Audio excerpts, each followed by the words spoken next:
सौगंध मुझे है मिट्टी की, मैं देश नहीं मिटने दूंगा, मैं देश नहीं रुकने दूंगा, मैं देश नहीं झुकने दूंगा। आधी रात जब पड़ोसी मुल्क पाकिस्तान नींद में रहा होगा, तभी भारत की जाबाज सेना ने पहलगाम का बदला लेने के लिए ऑपरेशन सिंदूर चलाकर आतंकिस्तान के 9 आतंकी ठिकानों को पूरी तरीके से निस्तनाबूद कर दिया। भारत ने पहलगाम में 22 अप्रैल को आतंकवादियों द्वारा किए गए हमले का बदला चुकता कर लिया है और पाकिस्तान में 9 आतंकी ठिकानों को पूरी तरीके से तबाह कर दिया, जिसमें कई दहशतगर्दों के मारे जाने की खबर है। भारतीय सेना ने इस पूरे ऑपरेशन को नाम ऑपरेशन सिंदूर दिया और ये नाम किसी और ने नहीं बल्कि देश के प्रधानमंत्री नरेंद्र मोदी ने दिया। पहलगाम में निर्दोषों की जान जाने के बाद प्रधानमंत्री मोदी काफी गुस्से में थे। इसी के बाद से वो ताबड़तोड़ बैठकें कर रहे थे। सेना को खुली छूट दे दी गई थी।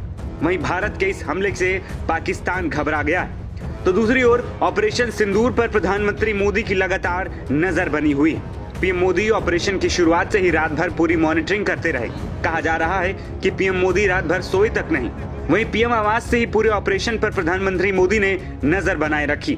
इसके साथ एनएसए अजीत डोभाल भी पीएम मोदी को लगातार ऑपरेशन से जुड़ी जानकारी दे रहे थे।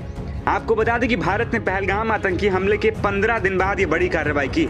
रात करीब 1 बजे से 1:28 तक भारतीय सेना ने ऑपरेशन सिंदूर को ऑपरेट किया, जिसमें आतंकी हाफिज सईद के कई ठिकानों को ध्वस्त किया गया है। वहीं आतंकी मसूद अजहर के अड्डे भी तबाह किए गए और उसके परिवार वाले भी इस हमले में मारे गए। दरअसल प्रधानमंत्री मोदी पहलगाम आतंकी हमले के बाद से ही काफी गुस्से में थे।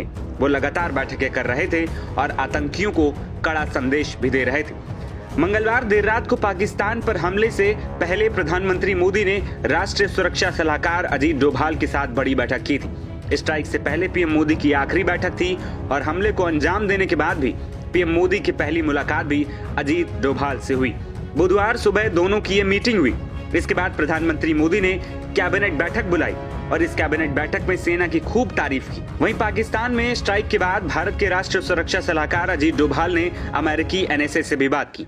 उन्होंने इस स्ट्राइक के बारे में जानकारी दी। अजीत डोभाल ने बयान जारी कर बताया कि भारतीय सेना ने सटीक निशाना लगाया और केवल आतंकी ठिकानों को ही तबाह किया। वहीं भारत के एक्शन पर अमेरिकी राष्ट्रपति डोनाल्ड ट्रंप ने कहा है कि उम्मीद करता हूं कि ये सब जल्द खत्म होगा। भारत ने अमेरिका के अलावा ब्रिटेन, रूस, सऊदी अरब और यूएई को भी हमले की जानकारी दी। तो वहीं रक्षा मंत्री राजनाथ सिंह ने भी ट्वीट कर लिखा, भारत माता की जय। जबकि उत्तर प्रदेश के मुख्यमंत्री योगी आदित्यनाथ ने भी ट्वीट कर लिखा, जय हिंद की सेना।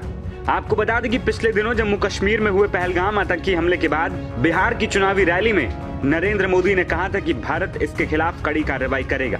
पहलगाम आतंकी हमले के बाद से ही भारत सरकार और सेनाओं के द्वारा लगातार तैयारी चल रही थी। पिछले दिनों राष्ट्रीय राजधानी दिल्ली में लगातार बैठकों का भी दौर जारी था।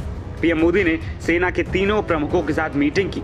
अब भारत की तीनों सेनाओं ने ज्वाइंट ऑपरेशन के तहत पाकिस्तान में स्थित आतंकी शिविरों पर एयर स्ट्राइक की और इसी के साथ पाकिस्तान का गुरूर पूरी तरीके से चकनाचूर हो गया। वहीं इसके अलावा यह भी कहा जा रहा है कि सेना के ये ऑपरेशन फेज 1 है, यानी ये भी हो सकता है कि पाकिस्तान को अभी भी सतर्क रहने की जरूरत है।